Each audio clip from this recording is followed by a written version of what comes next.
I try to start without my glasses on.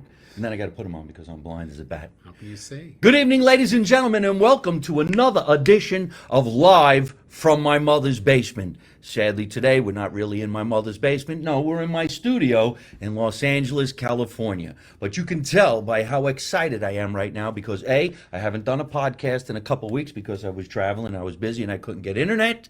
But I'm also extremely excited because this young man sitting next to me. Young. We know each other a very long time. Over 30 years. They're over 30 years. He's already throwing out some comedy. And What comedy? I'm just talking. he's just talking.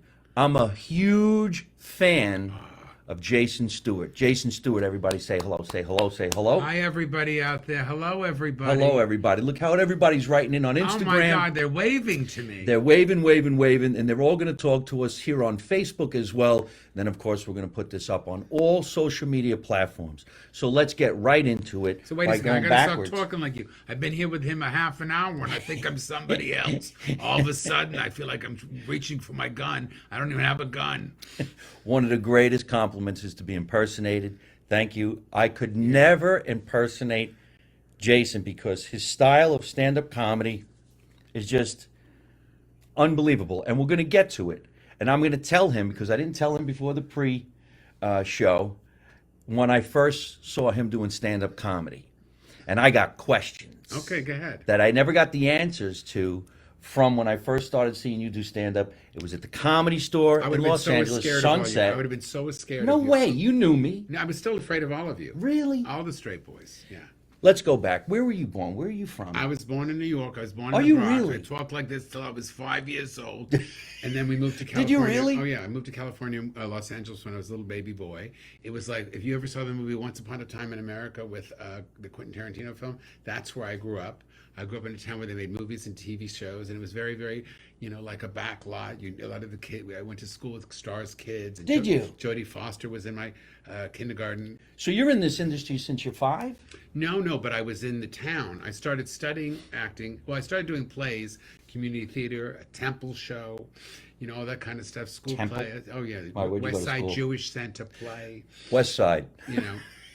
And I did all the stuff until I was 14, and I started studying acting at 14. And then I got my first professional job when I was 16 doing a play, a Lanford Wilson play, The Sandcastle. And then when I was 19, I got my first professional TV guest star on a sitcom called The Life and Times of Eddie Roberts.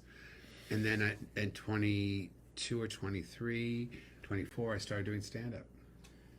Uh-oh. Oh. Hold on. All And right, we're good. back. We're good. We went to a commercial break. Yeah. It's so interesting to get together with someone that you admire because you're watching them perform, and then you finally get to interview them all these years later and ask these questions That we you never didn't really know ask because- in person. No, We you say together. don't. No. Especially when we were young. No, and so 5 years old, he comes to California from back east. I was a year old. I never really. even thought I was it. a year old, but everybody in my family either had a New York accent or a Polish accent. So they either talk like this and they go, "Who are you? Who are you to me? Who are you? Why am I talking to you? You look stupid. Why are you wearing a tee? You can't wear a shirt with a collar? What are you?" Or everybody would talk like that. My mother would be like this, "What are you doing? Get out of there. Stop it. Hey, you're not a girl. Don't act crazy." That's You're not a girl. yeah. Stop touching your ass. And a hashtag, I don't live with my mother, I live next door. That's my mother. My mother's, I'm going to be 86, and she still shops at Forever 71. Your mom's 86? Going to be 86. April 24th, same day as Barbara Streisand. Yes, we're Jewish. It's very important. So then you can actually say that Jewish people and Italian people do have a lot in common. And the first thing is family. Whether you like them or you don't, it's still family. I'd give anything for my mother to be alive. My dad's alive. He's 86. He lives in New Jersey. Maybe they could date. And my father got a girlfriend. Of course they did. Nothing like an Italian girlfriend. Okay, we won't get into that. They might be watching. What's your first professional gig? You said it was a play. The professional? Really professional. I mean, the first play was a play in Los Angeles in a 99-seat theater. I think my first professional gig was Life and Times of Eddie Roberts. It was a nighttime comedy soap opera that came on after Louise Lasser, remember, got arrested for cocaine abuse on Mary Hartman. Mary Hartman. Replaced Wow. her, and I played a pot smoking ping pong player in, I think in high school. Oh, no kidding. Yeah, yeah. And it was like a Screen Actors Guild event. You Oh got yeah, it, yeah. definitely, So it's definitely. pro. Yeah, yeah, yeah.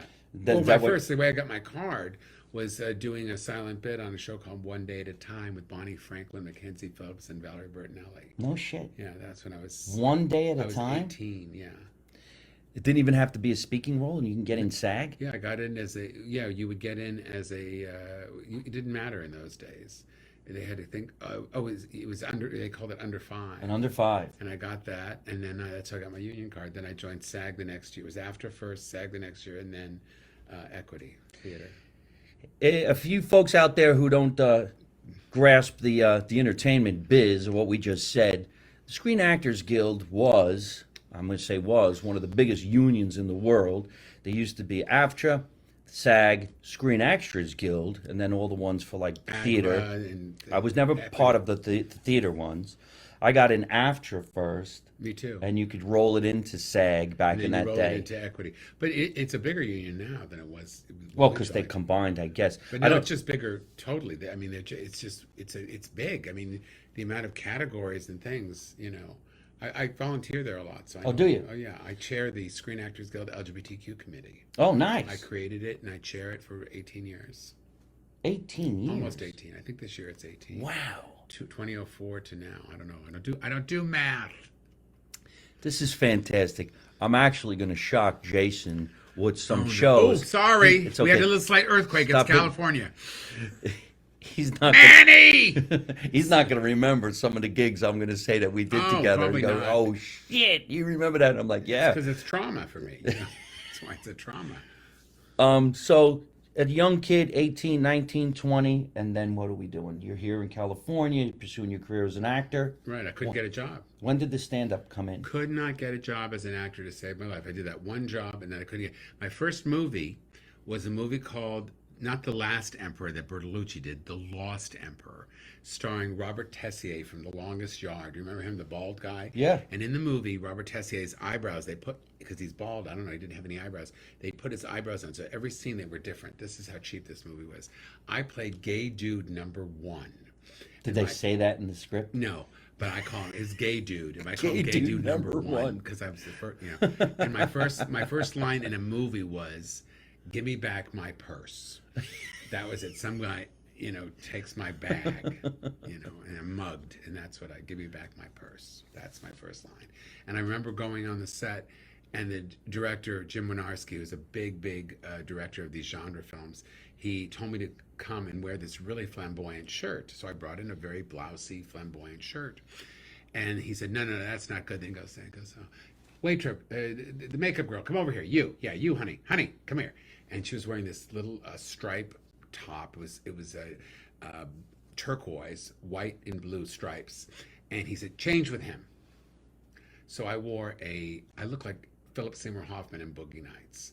I wore this little top, and that's what they wanted me to wear. Right. He wanted me to wear a scarf, like an ascot. And I said, Jesus Christ. It was the 60s when Thurston Howell III was wearing, that's the last time somebody wore an ascot. Jesus Christ. I was a young kid.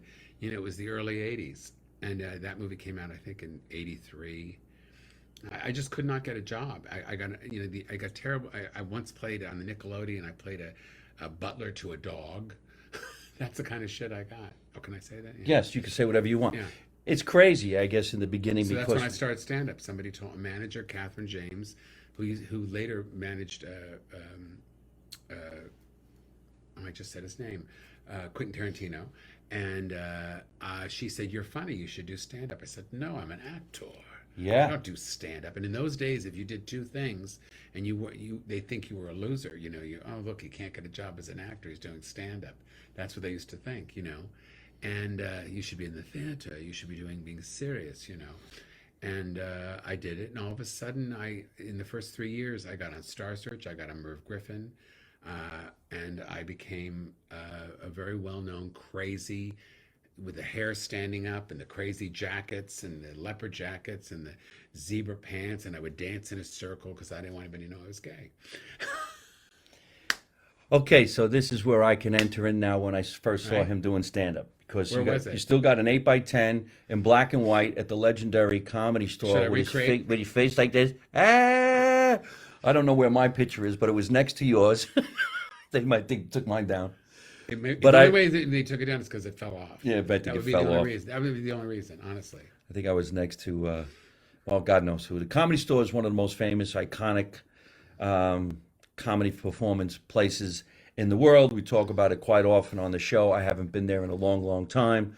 My home club in Los Angeles now would be the Laugh Factory, which we share that Laugh Factory, in Comedy Store, comedy. and Improv. Those are the three big They're places. the big ones. If you could get in those, if you could make You've it hit the there, big time. if you could make it there, you would fail every It place really else. That's what it was. When I first started playing the Comedy Store in Los Angeles, you would walk out on stage, and I was like, I want to perform like this guy. What with fear and a crazy I outfit, never knew you performed with fear. scared half to It death. looked like you came out on stage and just owned the room. I used to see you in the main room on a Saturday night at prime time, and you would sing a song. And I remember when you sang that song, I would say to people, watch this. Over the rainbow. You mean Wait a in the minute, beginning? let me bring it out. Okay, that was my closing bit. Yes. But you don't expect this, ladies and gentlemen. You're listening. He's doing stand-up comedy. He's talking about his point of view, his life. That's what we do. We talk about our lives, our point of views. And then all of a sudden, it was about Star Search. I'd been on Star Search. I did two episodes. I lost one and I won one. I won one and then I lost to Martin Lawrence. And our careers have gone parallel. We're exactly. Wait a minute, I didn't even know that. Oh yeah. Tell us about the Star Search comedy then, and then we'll let everybody Well, hear how you did the. I had a manager who knew one of the talent scouts, and I got on the show. And I remember Michael Finney was on the show around the same time I was, and Sam Harris and Rosie O'Donnell and Joanne Deering. And I remember that they came back and they said to Michael Finney, "Oh, here's your plane ticket." One of the assistants, he said, "Plane ticket?" I said, "I haven't even done the show yet. How do you know I'm going to?" Oh, and then I knew it was fixed. Really? Yeah. You see that? All those shows were fixed. Oh my But gosh. they had decided because of my crazy look that I would be the one. They thought I would be the one because of Sam Harris. And then Martin Lawrence came on and everything changed. They just fell Wow. in love with him. He was handsome and thin and I was crazy. And you can go to my website, jasonstewart.com, and you can see a clip. Somebody put together a clip. And this is how nuts I was. This is how nuts I was. So it's 1984. 10 years before, Lily Tomlin was in a movie called Nashville, and she was nominated for an Academy Award for Best Supporting Actress. So when she lost, she got up and she walked out and she huffed off. She thought that would be funny. So 10 years later, I thought it would be really funny that if I lost, to stamp my foot and walk off. And I did. And people at the time thought it was funny because everybody would go, "Oh, I'm happy, happy, happy," that I lost, and they'd be so nice. And we weren't happy. It was a lot of money involved, and we wanted to be on TV. And when you were on TV in those days, you were on three channels. That was it. Every three or four. Yeah. There was 3, 4 channels. Everybody knew. Completely different world. You were on TV. The next day, everybody knew who you were. And I remember when I lost the show, it was funny and everybody. And then years later, as it went on, somebody put together a whole thing, put it on, and oh my God, the thing! Whatever happened to him? Oh God, this! And they used all the terrible things about me. Really? Oh my God, yeah. People are mean, aren't Martin they? Lawrence It's is crazy. fans, and Martin Lawrence talked about it on a couple shows. Did he? Yeah, yeah. And he said people didn't like him because he did that, and and they're still he's still talking. He said, but he said I was a good guy. I never met him in person. Very I shy. met Sam Harris once, rest in peace. The guy was a Sam phenomenon. Harris is still alive. Sam Harris? He's still alive. Isn't he the guy who did Baby's Kids? No, no, no. Who am I thinking of? Sam Harris is somebody else. This is Sam Harris, the singer, Broadway star. Yeah, he's been nominated for a Tony. Oh. He was just in some documentary that I saw. Oh, called the Backstage about the Studio One in West Hollywood. They did a bill. I went to a documentary. Is that about right? that. Yeah, he was in it because he used to perform there at the back lot. Remember the back lot in West Hollywood? They used to have comedy nights, and then the Bros Tattoo. No, when I was doing the Comedy Store, they just got rid of the Comedy Store in, I guess, West Hollywood? Oh, in Westwood. Westwood. Yeah. I had never seen that Well, I'd one. done that a lot. Oh, yeah? Oh yeah, with Dice Clay and Sam Kinison and Martha Jane Uran and a lot of dead people. Well, sad, and some aren't, but the career might be dead. But I want to get to the part where I would sit in the back of the room and I would watch you come out on that stage and close with that song. Somewhere Over the Rainbow. Yes. Now I can't do it justice. I explained it to a couple people. I said I'm going to have the Jason Stewart on the show, and I thought you were known for doing that. Oh, yeah. I thought everybody was like, "Oh God, here he comes. He's going to do it." And I remember sitting in the back, Sean Polofsky. Oh, yeah, sure. Yes, and we would just sit there and go, "Here he goes. He's going to sing that song." Now, can I get you to do any of it? Well, let's tell the concept. So I thought what was so funny is the way Sam Harris had sang Over the Rainbow on Star Search, and then he won because of that. His voice was just incredible. So I took his orchestrations, and his orchestrations were Patti LaBelle's orchestrations. I had somebody make a tape of it for me so I could sing with it, because I sang with him for a while when I started doing it. And I thought, I'm going to do it as if I were that way. And then all of a sudden on Star Search, everybody started to do the song like it was, they would do the song. It was so emotional and so overdone and so crazy. So I went a little further and I did this. Yes. And I would do, it was like, somewhere over the rainbow, way up high, there's a land that I heard of once in a lullaby somewhere. I would go crazy. And then by the end, I would sit in somebody's lap and I changed the lyrics a little. And then it just was a great closer. And when you did headlined in a club, you had to be able to have a great closer, because right around the 35-minute mark, they start to drop the checks. Yes. And you need to have something that wakes them up so you don't look like a complete loser at the end of the show. And you had that. And a lot of people had great things. Before that, I had my Brady Bunch thing. Do you remember my Brady Bunch thing? Where I would have a big cardboard cutout of the Brady Bunch, and I would sing my own version of that song. Here's the story of a lovely lady who were I forgot it. I don't even remember it. And I'd have it, and I was Alice the maid, and I would do the whole thing like this. And this was all in the 80s. That's extremely And creative. then I did that for years, and then I stopped doing it, and I brought it back for a little, and then I stopped doing it. I want to say, just want to go back, and I don't want to stay on it too long, but I just do remember when you were singing this song, people were losing their fucking minds because no one expected you to do it. You're doing stand-up, joke, and all of a sudden he goes into that song, and okay, you could see he did it a little bit, but you went so over the top. Oh, yeah, big time. So over the top. I could have sworn maybe there was a time where you actually just started crying. Somewhere Oh, yeah, I used to do that. Over the ahead, people were screaming. where troubles melt like lemon drops away above that's where you'll find me. Just like it was just so crazy. I'd have to do the whole thing to remember it. It's so long since I've done it.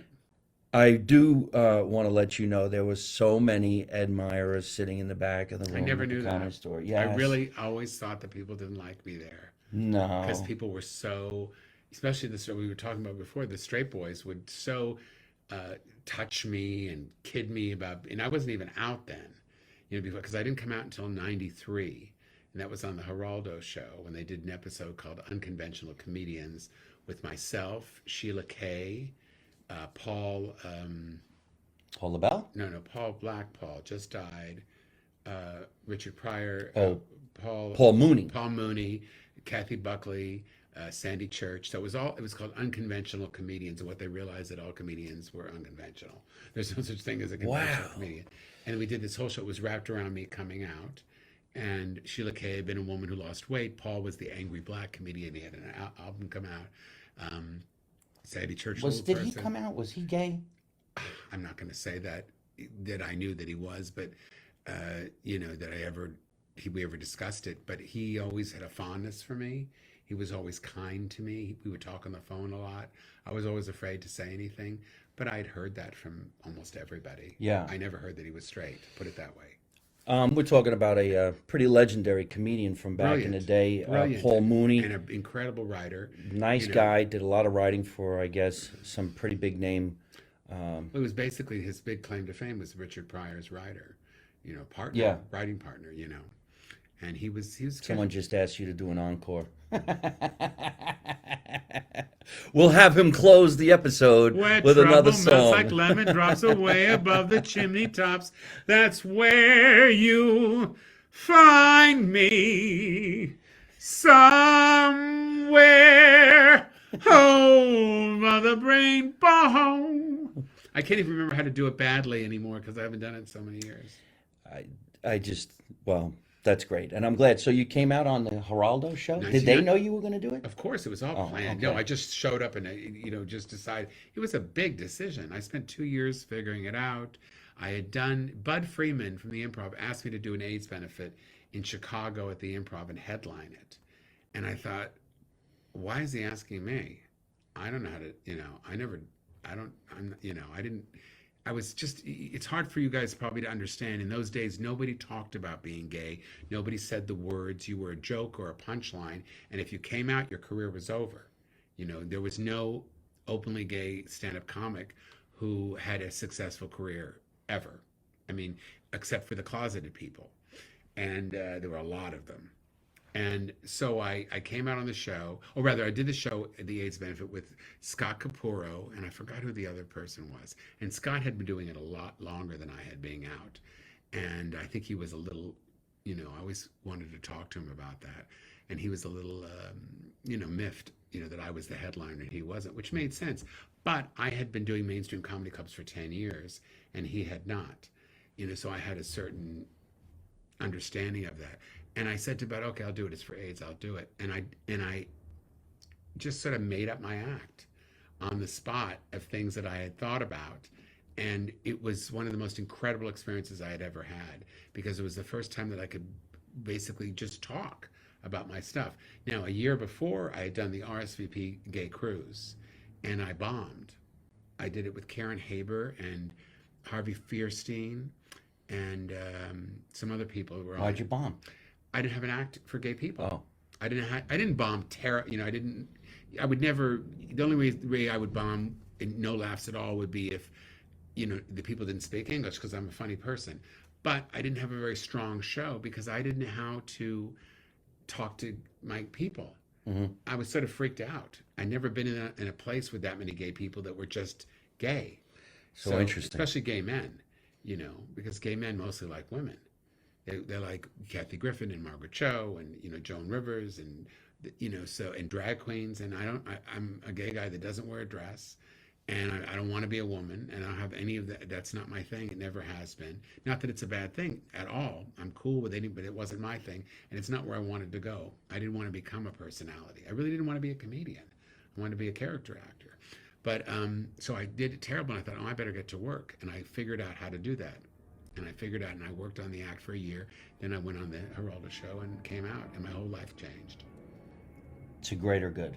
Oh yeah, in terms of stand-up, I became a national headliner in headline comedy clubs from the early '90s until probably around when I did my special, making it to the middle in 2008. Making it to the middle. It's not cute. I'm in the middle of the ocean, the middle of the country, and I wanted to do a special that reflected what I had been doing. And I was one of the first, not the first, but one of the first to headline mainstream comedy clubs and really be successful. Yep. I mean, I was, This I remember. but I never got straight boy money. I don't mean to laugh. I just didn't think it was going to come out that way. Yeah, I never got straight boy money. the big money. It was really hard because they saw me as like a circus person.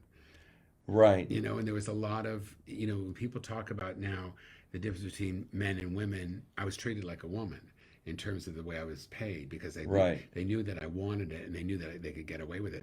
And I never had a great agent or manager to talk for me.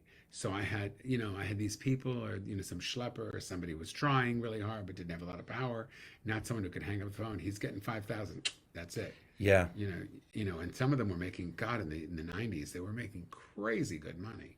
Not that I didn't do well, I did, but it was not an even playing field, And then I started to get all these parts on television, everything from Will and Grace to Norm's show to oh God, all sorts of shows that you probably don't even remember, that I don't even remember that I did. And then I did My Wife and Kids with Damon Wayans, and my role recurred as the gay shrink. And then that was it. Then it really got big. Oh, nice. That's when it shifted into a different thing. And then I got all these people that wanted to do series with me. I got 10 different producers, probably. Everyone from Sean Hayes, Hazy Mills Productions, and Judy Pastore with George Schlatter, and all these people wanted, but not one of them could get a show with me. Because they basically would say to your face, there's no way we're going to give a gay guy a show. Right. Well, how about now, actually? Now it's possible, but not for my age. Now I'm too old. But I do have my own show that I created myself. We're going to talk all about that because we're going to get into his acting Smothered. career that's on fire right now. But I want to remind you of a show that we did together that Well, I remember being on the show saying to myself, what am I doing here? And how did I get on this show? And it was for AIDS Project Los Angeles. Oh, with Allison Allison Angren. Little Nellie from Little Nellie. House on the Prairie. Guys, Allison Arngrim is the actress who played Nellie on Little House on the The Prairie. Prairie Bitch. So if you watch Little House on the Prairie, you never would have thought this girl would be this nice of a person. Oh, the sweetest. She's the nicest But person. isn't that the truth all the time, though? When you work as an actor, the villains, the bad people, the awful dad, the mean, all the character actors are great, and the meaner people are the not meaner, but the more aloof are the good-looking people. Yes, well, she had asked me, and I don't even remember how. She did it. She did it for AIDS Project Los Angeles, and she did it at Paramount Studios and Universal, and they were such fun. It was such a big, It was a huge deal. audience. Oh, it was a huge deal to be asked. You know. Yes, and I don't even know how. She had to have seen me somewhere and said, "Hey, would you Laugh like to be?" Factory. That was her home club. Maybe I don't even know. Yeah, but yeah. I remember being asked to do that, and you were headlining the show, Really? and I said, "Oh, I know Jason. I'll do it. I'll do it." Now, ladies and gentlemen, you got a picture, an audience that was probably all gay. I would think it was. I would probably about 25% straight. You know who I met there doing it was Patrick Kilpatrick, the Oh, guy really? from the Spielberg thing, Minority Report, the bald Yeah, guy. yeah. Yeah, and he was there with his girlfriend. So it was also a celebrity event, which makes it even harder because they seen everything. Yes. So it was all Because gay a celebrity men, could do what we're doing. gay- I could do that. celebrity people, and then all the gay guys that think they are funnier than you are, you know, and then the other gay guys that have no rights, and the lesbians that think nobody's funny. I just remember her hosting the show. She came out all flamboyant with her boas and whatever it is that she does and craziness, the way she's dressed up. And she has her prairie fans, Oh yeah, all those She's Little made a House whole on the career, Prairie. yeah. Yes. I forgot what she calls it. We're still friends. We still talk from time to time. I hope to get her on the show. But I remember she said, "Oh, Jason's going to close up the show and we'll just let you go in the middle. Just do about maybe 15, 20 minutes." And I'm saying to myself, how am I going to make these people laugh? And then it just went into my head and Have said, sex I'm with not them. changing any. I'm not going to change the word. I'm just going to do what I do.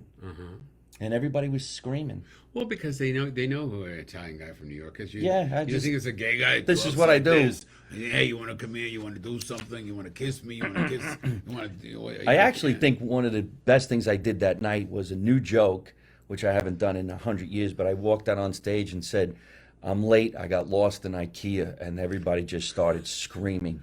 And I go, I was so lost, I ended up eating the meatballs. meatballs. The Swedish and meatballs. I go, yeah. And then the guys started cheering, going, "Oh, he was there. He was there." Well, you know why? The lesbians are all there getting their shit, you know. And the gay guys, I need a new couch. This couch I'm over this couch. We're getting new ones, you know. But this is wonderful, and I'm glad that you were rocking back at the time where you're the You see it the so fire differently. starter. Really? Yeah. Oh God, you see, I was so scared all the time. I was always afraid I was going to get fired, and I was fired a number of times. I would say I saw you the first amount of times was the Comedy Store. And on the main stage, in the main room, I would have to go on stage late at night. I was always one of the guys that went on stage and watched them vacuum while I was performing. But, you went there early They to actually see, made me vacuum because to see the entertainers. Everybody was in the kitchen having their drinks and getting ready to go on stage. And you see the big names and then the up and coming. And then you watch the guy, like you said, and I want to remind everybody too, that it's called the check drop time.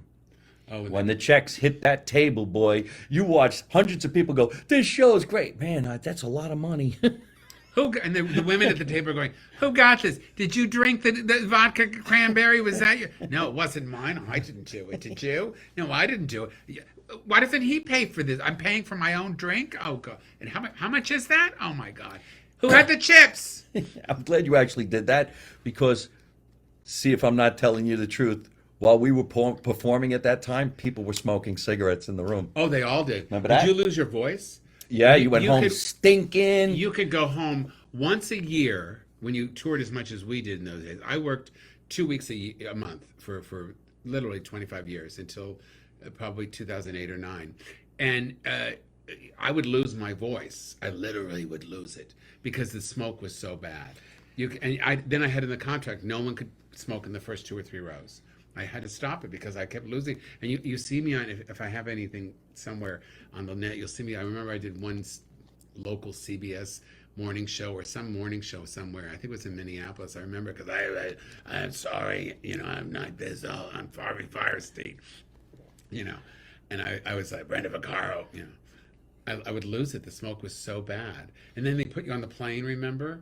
And they'd have a smoking section. Yes. How And much? I- How much sense did that make? Oh, I'm in the smoking section. yeah, but it doesn't matter. So here it cuts off. He's smoking and I'm not. Oh, great. So, yeah, but it's right here. That's and I don't want to sit anywhere near the smoke. Yeah. We actually have 2 producers who are making major movies watching the show right now. Oh, wow. I'm going to do a shout out because this is a great idea. I have really, really good ideas, and I know I'm right when this happens because I've done this before, and I bet you've done this before too. Ciro DiPaggio is watching the show right now. He is the star and the creator of a film called The Mob King. Oh, and it's about the mob. It's good. Yeah. You know it? Yeah. I saw it. At the Santa Monica Festival? I think I saw it at a film. Okay. I'm a big film fan. Yeah, it was really good. So we're looking at Jason We're Stewart. going to talk. Who am I See? gonna be? Who am I See? gonna be? Yeah. What are you pointing at me? Also, What are you fucking pointing come at on, me? would you? I'm trying to get you an acting All gig. right, well, I'm going to smack the shit out of you fucking pointing at me on the goddamn show in front of all these people. And then there's Sharon Pfeiffer who's watching the show. Who's Sharon! Sharon!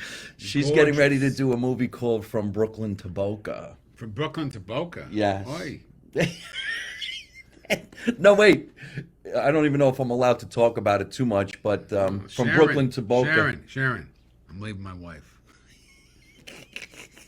Leaving her. It's loosely based on a mob family who has to live in witness protection in Boca Raton. Was in witness protection, and they- 6 years. And they have to become Jewish. Jewish. Oh, God. Oy. Give it to So, hey, we're doing a casting session here. All right. Sharon. Sharon. I say that all the time. Sharon. Call me.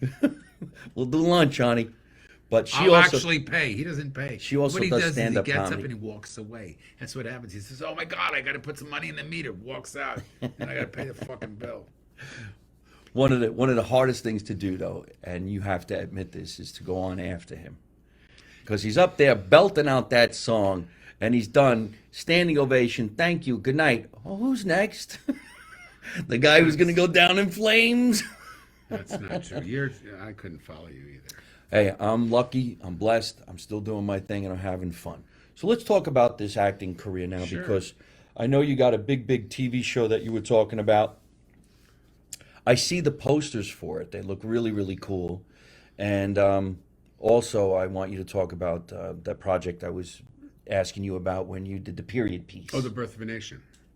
Tell us about the birth of a nation. So around, I guess, 10, 12 years ago, I saw in the Variety that they were starting to make movies in different states because they'd have tax incentives. So I started looking for agents, and I got agents all over the country, Florida and New Orleans and Detroit, New Mexico. Nobody got me an audition. Finally, the woman in New Orleans started to get me auditions, and then I flew out to see her, and I said, "Okay, look, this is the deal. I want you to know who I am. I'm a gay guy, but I'm a character actor. I can do straight, gay, I can do anything. Just let me do it." And we put all the auditions were on tape. So they never met me, which was really great because I have a big personality, and you meet me, you get ideas, but I'll go in and I'll play the part. So I was going to a gig and I got an email and says, "Oh, you need to put yourself on tape for a movie called The Birth of a Nation. They're doing it again. The Birth of that racist film. I don't want to be in that. I'm not going to do that." So I read it over. I had an assistant at the time, and I said, "Get to my house at 9 a.m." And I put myself on tape for a part called Joseph Randall. I was a white heterosexual Christian plantation owner in 1831. Well, it's hard times and small farmers like you and myself. Breaking even's hard enough for getting ahead's impossible. Now to save some, I cut 'em back to a meal a day per head. You ready, boy? So I did this part, and that's halfway there, you know. And I did this part. I thought, no one's ever gonna call me. A couple days later, my agent calls me. She says, this guy named Nate Parker wants to meet you. I got myself this little, frequent flyer credit card that we all use. All comedians have the same credit card. You can't see that. Oh, American. The American frequent flyer card. Yep. And I got, United. and I got on a flight. I got this real, shitty rent-a-wreck car that, and then I stayed in some crap hotel where some woman is smoking off the balcony pregnant. There's a guy by the pool, looks like he's going to rape me. We've all seen that. Yeah. So I get in my car and I drive to the hotel and I go in there and I'm practicing the N-word because I'm playing a plantation over. I never said the N-word that much at all, except maybe when I was in the car listening to Snoop Dogg with the windows are up, You're singing along and oh shit, So I'm in my room, I'm practicing the N-word. I got a knock. Not an earthquake, but a knock. And the housekeeper going, "What's going on? I hear voices." I said, "It's just the Republicans, don't worry." And I drove out to this parking lot that was in a little corner mall where they had rented a storefront and made it a casting office. And I talked like this the whole time. I walked in there, did the part. And I sat near this young girl who was auditioning for the part of Armie Hammer's sister. And I sat there, talked to her, and did this the whole time. And she says, "Well, where are you from?" I said, "Well, I was born in the Bronx." And she said, "You're not?" I said, "Yeah." I said, "Well, I was raised in Green Bay in South Carolina." And we talked, and I said, she said, "I had no idea." So I went in there, I read for him, and then he said to me, "That was great. I did it very heavy." And he said, "Do it again. This guy's really funny. Can you do that?" I said, "Can I be funny?" Just a second. Did it again, but I asked him to read both scenes again.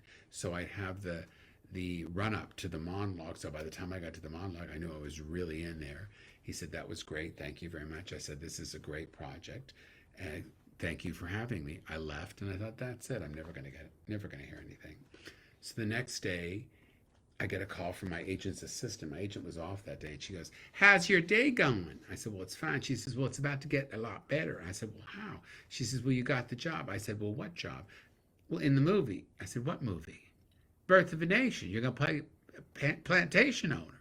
And I just completely just started to cry. Oh, yeah? I was shocked.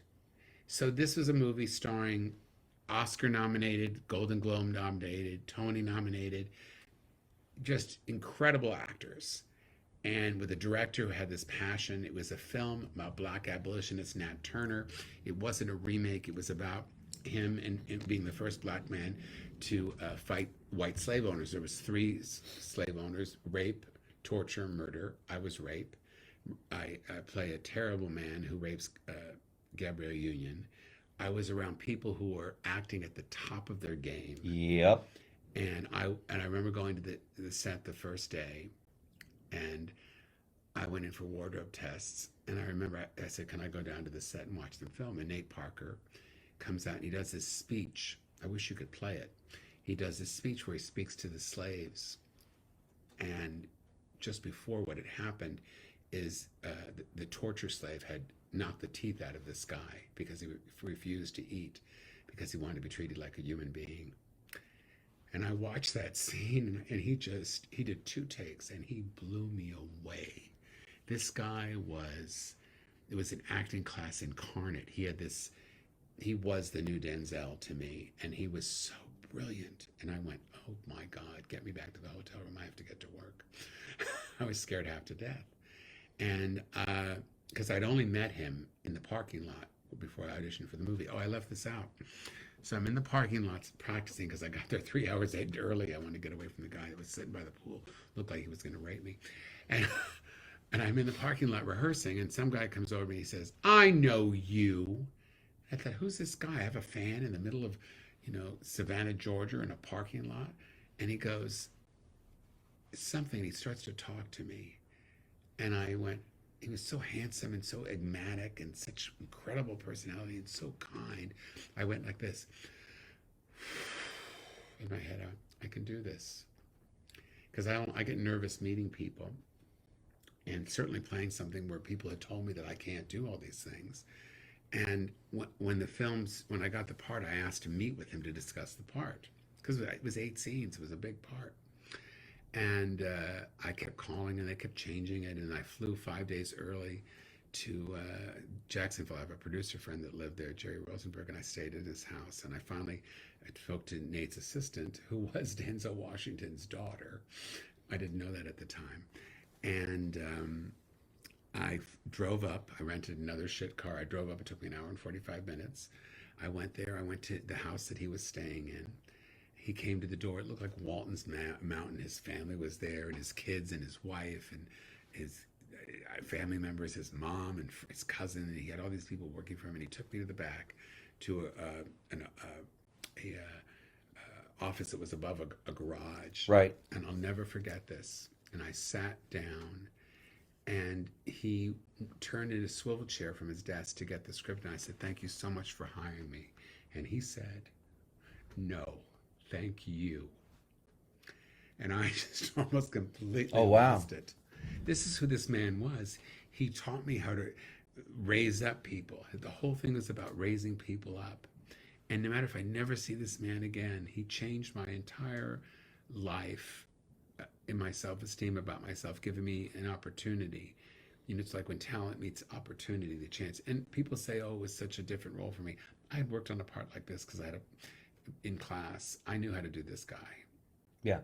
I saw the clip somewhere. I don't know where I It's saw on my it. website. There's clips on my website on the video page. I want to say, I remember you being dressed in that period, whether you had a hat on or what it was, and you had that accent, and I'm like, wow, would you look at Jason Stewart? This motherfucker gonna bring it on this screen, and you were a badass. And I'm like, Well, damn, I want to do that. well, I think you can, but all you have to do is work hard. I'll show you guys a picture of it and see if I can show the fans. But you just have to work hard, and you have to. I remember, his he had an acting coach on set, and this Oh, actor. really? Yeah, because he was directing, and the director. I did this joke already, but the director says to me, "Where did you learn this accent?" He said, "Let me hear your accent." I did the accent for him. He said, "Where'd you learn it?" I said, "I don't know, roots." Who knows? Look at that, This boy. is me in the movie. Holy shit. You know. That your whiskers? Oh yeah. Yeah.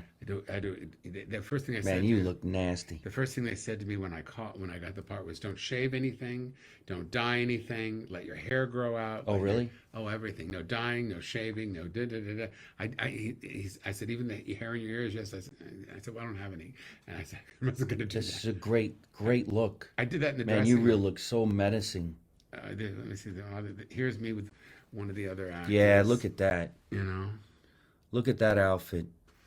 And then this is with Gabrielle Union. The only time she actually really talked to me, because, when I played someone so terrible, I think she didn't want to socialize, which made totally sense at the time. I didn't know it. This is with Penelope Ann Miller. She curated this picture. She's so fun. I still hang out with her on occasion. Wow. Oh, I don't know how to do this without the light. There you go. It was just such a wonderful, wonderful time. And this is my favorite shot. This is me with one of the actors who played my house slave. Oh, that's... And I tried to get him lines. And he was a really big guy. And I tried to get him lines. I said, "Say this, And then Nate would go, "No, it's better if he doesn't talk." Because he had a very high voice. Not high, but just warm. And he was friendly and a sweet guy. And they wanted him to look sort of tough, And he was just such a sweet guy. Well, tell us about the series now. So what's this all I'm in a about? series that I created with Mitch Hara. It's called Smothered.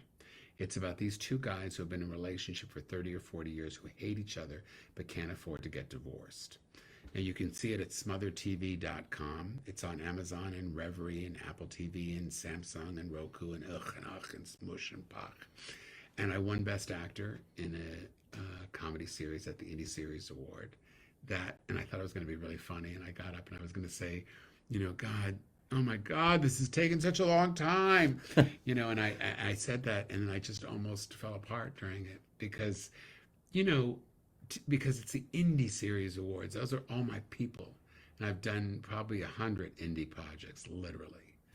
Everything from web series to films to shorts. And it just meant a lot to me. People say, honor you, awards. It's sort of what it means when you get an award is it means that you're going to get another job because it means that everybody likes you and appreciates what you're doing. Right. So it's not just about getting an award to put in your house. It Yes. means work, and it means food on your table. It means your rent being paid for a couple of years. How long ago did you move out of LA? Oh, I moved out of LA, though I work here all the time. I moved out of LA in 19. I moved to Palm Springs, where all the Jews and gays go to die. Well, Boca Raton. Yeah, for the other coast. It's nice, Palm Springs, and I I'm sure love there's it. a lot of venues down there to perform in. I don't do that much. I'm going to be doing a benefit. I don't know when this will be. Oh, it's now.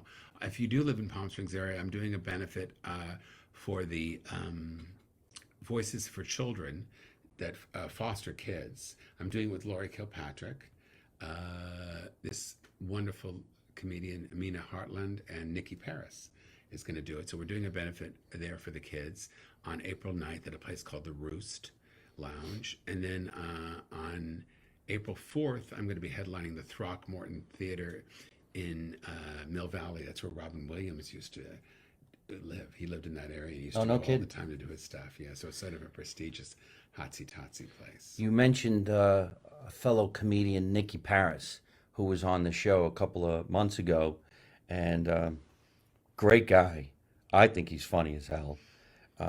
Wherever I've seen him So perform, much more bold I than laugh. me. He's so much more bold than me. Well, yeah. There's so much. They say But does things he that look up to you? Does I he don't say to know. you, I you're the don't guy know. who set the pace back in the day? Does he I know think your so. career? A little. Do I need to call him and slap him and say, hey, listen, Maybe a little. You need to realize who Jason Stewart is. His Instagram is Nikki Paris Bitch. Right. So, but they're much more. He's more confident in talking. I don't talk about actual sex. They'll say things that I wouldn't say. I'm a little more old school in that way. Yeah. He's very funny. But I wonder if guys like Nikki realized that there were pace I don't cars know. set so long ago I don't know. who had it a lot tougher than he will. He's I going to be think- accepted I a lot think he's faster than very he young. did back in the day. He's yeah, very he's like young. 30. Yeah, he's a baby. I mean, yeah, I should tell him about. If you live in Hollywood or Los Angeles here, I'm doing at the Renberg Theater. I'm doing a TV special called Laugh Proud with all gay comics, and I think I'm the headliner. I'm the pioneer now. When is it? It's July 1st. I forgot about that. And so I have to wear like a bonnet, like from Little House on the Prairie, because I'm a pioneer now, and I need one of those, Amish He is the dresses. pioneer. I mean, as far as I'm concerned, you were the first guy that was doing that type of stand-up that I saw when I came to I Hollywood. was doing it pretty in much, mainstream. That was the difference. A lot of them were in really cool venues, and or from someplace else. I was from here, So I think, but there were a lot of people that came before me: Leah Delaria, Karen Williams, Suzanne Westenhofer, Bob Smith, God bless him, Jaffe Cohen, Robin Tyler. There's so many that Bruce Vilanch. I'm on their shoulders. If those people, did not do it. I saw Leah Delaria in a San Francisco paper. I was doing the Holy City Zoo, and I was staying in one of those rooming houses in San Francisco. I wanted to do the Holy City Zoo. That's the cool, groovy place, And I remember watching Bill Clinton running for president. They said, we need black, white, gay, Jewish. And I thought, did he just say gay? Mm-hmm. And I was like shocked. And I opened up the gay magazine, which was a piece of paper then folded. And Leah Delaria had a picture. It was like with a fisheye lens like this. And it said, Dyke in a China Shop show. And I went, that's a lesbian who said she's gay? And then I had no idea that you could really do that. And then I did a special for Comedy Central called Out There I think in 94 and 95. And I was in the gay parade in Los Angeles, and I was sitting in the car waiting. So for those of you who don't know, you have to, when you're in a parade, you have to wait sometimes an hour for your car to move. So she walked by and she screamed at me. Leah's a loud, kind of crazy, funny gal, very talented singer, actress, comedian. And she said, she screamed at me really, really loud in front of everybody. "What took you so long?" and then by the time she walked away, and I just took a minute, I went, and I said, I didn't know I could. I didn't know I could say that out loud. Right. There were so many things I didn't know because in those days, no one said anything. Right. You know. So once again, he's a pioneer. He's one of the guys who set that pace car, and I'm glad that you did. I used to love laughing about watching you do what you do, and as far as I was concerned, I was intimidated. I'm like, who the fuck is going to follow this guy? Well, I was intimidated Holy by you. shit! Now I was just a performer like everybody else. Yeah, but You that's know, what I was green afraid behind of. the ears, going, "Hey man, how can I switch it up in here and do something that nobody else is doing?" And I remember another guy who was doing stuff at the Comedy Store that I thought was a gay performer, but he confused everybody. Barry Diamond. Oh yeah. Was he? Well, He didn't talk about it, but he would. again, I don't know where he's at with that, but I don't know him well, so I'm not here to, I know people are so careful about this, but I never knew him to be straight. I never knew that. I never heard anybody say that. And he was very talented and very funny and really original. He would take an old joke and turn it around. But there was a lot of people like that. I mean, Louis Anderson, no one ever said anything about him until he got outed. That when he got outed by the guy that prostitute that blackmailed him when he was on. Oh yeah. And that happened to him. But then he just sort of stopped. And then his biggest success was playing a woman on TV. God bless him. Poor guy. And there were so many people that were in the closet in those days. So many. I mean, and the ones that were deep in the closet when I came out, they were done with me. Oh really? Oh yeah, guilt by association. Todd Glass never said a word to me other than teased me. Never. Even when he came out, he didn't. He never. I remember the Advocate had. I didn't even know he came out. Oh yeah, he came out big Really? time. Yeah. He And wrote a so book. why would he? Well, when I remember what he did, before he never said a word to me. I never knew. Why? Because he was trying to keep himself a secret. I would guess so. And guilt by association. Yeah. We have a lot of mutual friends, a lot of entertainers, a lot of comedians that we know from back in the day. Some who went higher and higher, and some who are just maintaining. Some people who quit the business. It was all a beautiful time.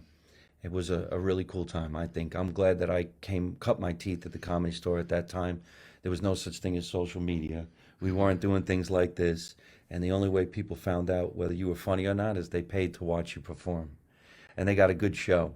So now where can we tell everybody where they can find you in the world, whether you're going to be doing live or exceptional acting work on the internet? Everything goes through my website, which is jasonstuart.com. Stuart. Jason Stewart, Stuart. Jason Stewart. Stu Art. Art.com. Check them out. And then your social media also. Everything is on there. If you go to the page, if you go to the page. The page. You got to go to the page. And what all you have to do is click on to.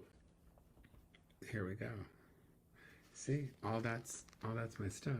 Wow, look how nice. It's all on my phone. Or in the bottom is all my social media. What all you have to do is click. You don't have to look for me anywhere. And it's Jason Stewart, on everything. Twitter, it's got the dash. Instagram, it's got the. Well, I see everybody who's writing in right now. We thank you so much for hanging out with us here No on questions? this Tuesday night. Let's take some questions. Before we go? Sharon Pfeiffer's still watching the show, and she said right now she loves your stories so much. I don't know why Jason Martinez is actually saying no, but I'll take some questions for Jason right now Before we go, on Instagram or right here on Facebook Live. I love his story so much. She's talking about you. Hey, Rocco, how you doing? You got any questions for Mr. Jason Stewart? Rocco obviously is Italian. He lives in Florida. Rocco, straight, gay, what? Bi? What are you? 10%, 9%? Jersey Teamsters, how you doing? It's nice to see you. Oh my God, look at it. A lot of Italians. Paul Marino, is that so? That's my brother. Of course it is. Okay, well, Sharon, if you want me, you know how to get me. Yeah, you call me. I'm his new agent. Oh, are you? I think entertainers could actually help I keep entertainers. hitting the table. You've Stop hitting told the me table. 20 times, but it's you too, so it's not just Yes, me. I'm not. I hit the table too. Entertainers can actually help each other more than agents or managers, as far as I'm concerned. Our ears on the ground. We know who could do what. If somebody called me up and said I need somebody like Jason Stewart, I'd say, well, why don't I just call Jason Stewart? So if we can take in some questions, I know it's early here in California. It's raining. Look, somebody writes, "Good day." Thank you, Mr. Chin Surf. He's a comedian on the East Coast. Why don't you say hello to Jason if you got a question for him? This guy's been doing stand-up for quite some time. He's a leader in what he does on stage. You got to watch Yeah, but he his is too. business. He is too. You I'm know. happy in my career like now. I know we always want more. Do you feel a Look, thing she's saying, "I want you. I want you." Who do you want, him or me? I It's mean, me, of course. What do you mean it's not you? I want you. I Look, want I you. have a waist. You don't even have a waist anymore. Stop with the pasta. Sharon Eat a Pfeiffer also salad. does stand up, and she's fantastic. And Any relation Sharon, to you gotta- Michelle? Because I love her. Can I sound like Rosie O'Donnell for you just a can. second? Whatever happened to Rosie? Oh my God! Did you see? She's never on TV anymore. Are you kidding? She's been on nothing but TV. Oh, really? She's on a comeback? American Gigolo. She was a regular on the series. Oh, yeah? She's a regular on the L Word. She was in the new League of Their Own. I mean, she's rocking Oh, it. I didn't even know that. Yeah, and she just got a deal for a talk show on iHeartRadio. Well, hey, maybe she'll have some of us Her old school work, I got to talent tell back you, on. her work as an actress is so inspiring. It is. Really. She really is. But that is the way it is. If you don't, you guys, a lot of you probably never even heard of me, maybe. But there are people doing things. There's so many channels now and so many shows. We're going to have to get Jason to be part of the Make America Italian Again. What career path do you enjoy more, comedy or acting? I have to say, acting is my roots, and comedy. It's like acting is a marriage. It has a beginning, middle, and an end. And comedy is like really quick, fast sex. Sometimes it's really great. Sometimes I go, God, why did I do that? All right, here comes another question. Well, it's not a question, it's a statement. Thank you, Magdalena, for your question. And this is coming from Dean Walker King. This has been a very entertaining evening, gentlemen. Thank you. Well, thank you very much for tuning in and watching. Right now, if you have any questions for my guest, Jason Stewart, on his career and where he's going and where he's going to be in your neighborhood, now's a good time to ask that question. A lot of people seem to want to have their hands on his body. I don't know what happened. That's what that means? The waving? I want you, I want you. Oh, that's Sharon. Yeah. Sharon, love you, but don't know if I could really actually do it in real life. I can act it, but you know, I don't know if I can actually. You know. All right, well, listen, if we don't have any more questions, we got to get going. There's a lot of hearts coming through. There's a lot of waves coming through. Hi, everybody. Thank you so much for tuning in. Yes. Are you coming to Toronto? Call someone. I did the Montreal Comedy Festival twice. I did Yuck Yucks. Did you ever do Yuck Yucks? Yeah. Yeah, that guy. Back in the day when it was that really guy, happening. That guy. I worked with Norm Macdonald, God bless him. That was no the first kidding. time. I met him before he was really famous. This is my website, jasonstewart.com. That's me. Looks just like me. It does. Handsome guy. Good. It's a nice website. My Stugatz. He's in Toronto, Canada. Maybe we're going to come out on tour. We'll call it Jason and Mike live on tour. Hi, Pitbull. How you doing? Pitbull? It's not that Pitbull. Oh God, I so want to have Here sex comes with more. him. Here comes more from Sharon. I completely agree with you, Jason.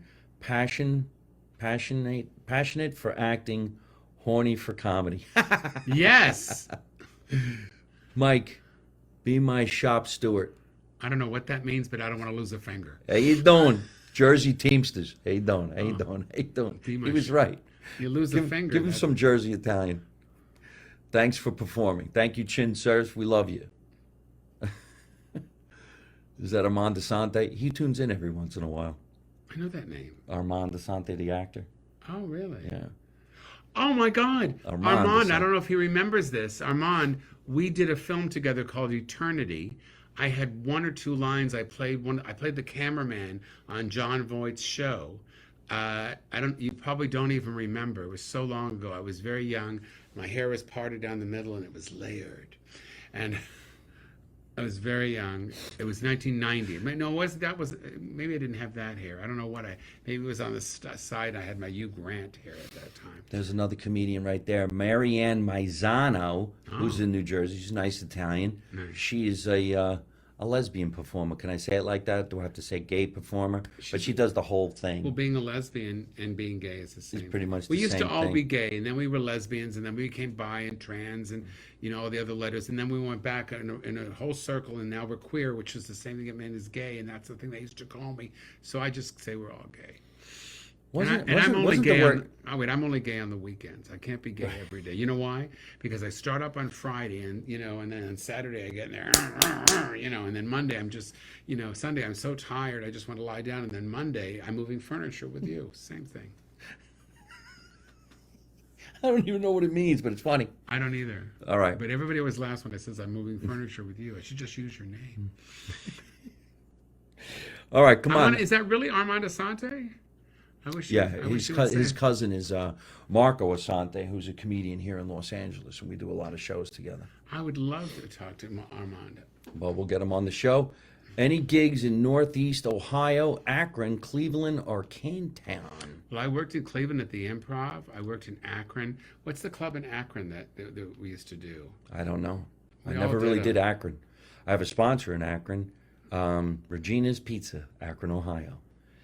Are You doing- remember everything you did? Sort of. You're just a sick I'm universe. trying What are you, to. I'm Rain well, Man? I'm a I talk can't show even- host I now. can't even remember anything. I remember the good Do I old get days at the Comedy IMDb Store. credit for this? Yes. Okay, well. So, are you going to the Northeast Ohio? The only thing I'm doing is what's on my website. I seem to be sticking in California lately. That guy's name is Bubba the Schizo. I dated him. Bubba the Schizo. Everybody's got these weird, cool handles. We got time for one more question. Is this it? Jose Luis Barangin. No, He sounds hot. sounds hot. Are you in a relationship now? Oh, Have you God. ever been married? Do you have any children? Well, I do have a new boyfriend. His name is Pornhub. And he's very attractive. And what's really neat about him is he always shows up, and then when he's busy, he sends his friends. And there's so many. Seriously, any? No, I'm alone again. It's been 4 years. Really? Yeah. Naturally. Broke up with my Italian boyfriend Did you have an Italian from boyfriend? Sicily. Really? Yeah. Come on. He could barely speak English, which is perfect. It's for me. nice. He was so great. He was a new gay, Oh, really? No one had, take him out of the box. He yet. broke him in. It was like a classic gay. No one had touched him or messed him up. He had that new gay car smell. You picked up an Instagram follower, Did I? Sharon. Oh. Does that mean? Oh, then I'll follow her back. I don't even know what that means. All right. Well, listen, now we got to get going. We've been here over an hour. Ladies and gentlemen, thank you so much for watching this episode of Live from My Mother's Basement with my great, great friend who happens to be a comedian slash actor slash all-around entertainer. I'm sure he produces and directs. He also teaches some acting. If anybody's looking for an acting coach or a lesson, what do you got? Where would they get you? Go to my website on the contact page in my office. You see my office, there's an email. All right. Let's make that happen. I'd like to take a lesson myself real quick. No offense, but yes, I survived on Domino's Pizza in Tokyo for 10 years. You know, it's funny when I these don't get people, it. they don't listen to that. We're looking for questions. And there's my friend CJ Niner. who- Wait a second. You go to Tokyo and you eat Domino's pizza? What kind of an idiot does that? I didn't even, what are you doing in Tokyo? Maybe some Japanese food would be nice to experience the place you're living. Yeah. All right, CJ Niner, real quick, thank you so much for coming to Laughs Unlimited this weekend in Sacramento, California. I want to thank my guest, Jason Stuart, for coming down to the basement tonight. Thank you so much, everybody, for watching. Remember, let's make America Italian again. My motto is, you don't know nothing, you don't see nothing, and you don't say nothing. You can watch us all the time live from my mother's basement. We're on iTunes, Google, Spotify, Anchor, and Italian American Radio in New York City. I'm on YouTube, Instagram, Twitter, LinkedIn. If you're feeling happy, send me some money on Patreon. We'll see you again next Tuesday night right here on Live from My Mother's Basement. And now I want to say thanks to my producer, Tatiana Bluchel, for always helping us put together such a fantastic podcast and making sure the guest shows up on time. All right, let's say goodnight. How do I end every single one of my broadcasts? By always saying the same thing. I was going to say, I I'm like so this. glad we had this time together. Yeah. Just to have a laugh and sing a song. Go for it. Seems we just get started, Ben, before you know it. It's the time we have to say so long. And I'm going to end it that way. I've never done that way. I've never ended it that way ever. Good night, everybody. Ever. Hey, folks, I hope you're enjoying watching my podcast live from my mother's basement. We're having a lot of fun, and I'm going to have a lot of great guests on the show in the future. So if you like it, hit like. You could also leave a comment. You could subscribe to my YouTube channel and watch other funny videos. And you could also listen to my podcast on your favorite podcast app like Spotify and iTunes.